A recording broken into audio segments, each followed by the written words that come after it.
नमस्कार जय Jagannath new clear Lucy को मु आपण मानक स्वागत करुच्ची। आज आम बनैबा चूड़ा चितौ। मु एई कप रे गोटे कप चाउल नैथिली एतरे आधा कप चूड़ा नैची ताकू बतुरेई करी मु एमती बाटी देइची। सेथरे गोटे फाଳ नडिया को भी बाटी देइची। चलंतु एम बनैबा। मुझे सबू करी कि बाहर करदेवे तापरे लुण पकेबे। जब सबुथ लुण पकईदेवे ताले से खटा हो मुझे बाटिक 4 घंटा ताको रखी देइथिली। आपण चले अधिका समय भी रखिपारे 4 ରୁ 8 घंटा भी रखिपारे रखिले अधिका भी फुलिबो।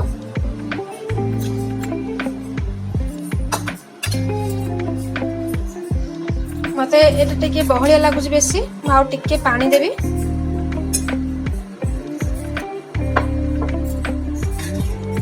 भल भाव गोल देवा। स्वाद अनुसार लुण देदेबा।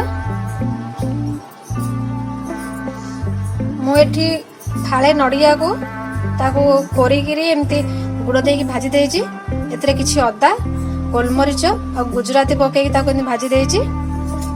आपण चाहिए जदि मीठा खाया पसंद न करछोंदी ताहले आपण पियाज धनिया पत्र कंचा लंका गाजर कैप्सिकम चुन चुन काटिकी चाट मसला आ गोलमरीच गुंड सब देकरी आपण ताको पूरा भलिया भी ऊपर देकरी बनई पारिबे जदि आपण मीठा पसंद न करछोंदी।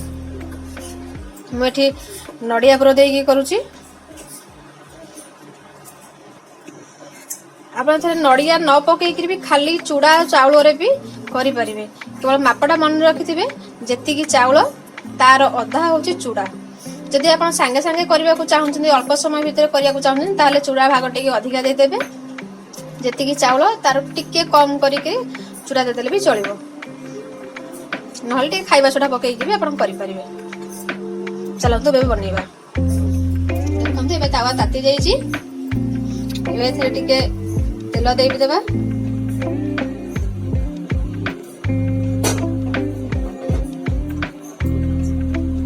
अल्प टे तेल देवे गोटे थर तेल देवे तापर तेल नदेले भी से मन को मन उठे तेल चारिड़े स्प्रेड करदे।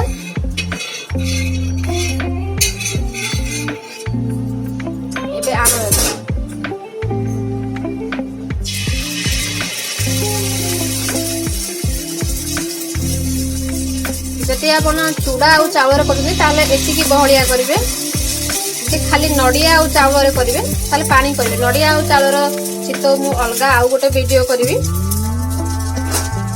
एबे या ऊपर पूरा दे देबा।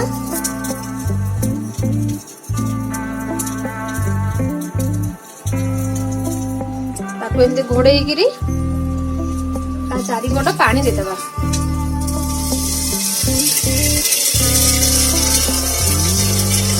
गैस फ्लेम को मीडियम रे रखिबा।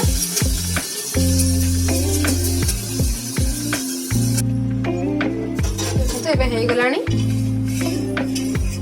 सुंदर भाव फुली जाइए।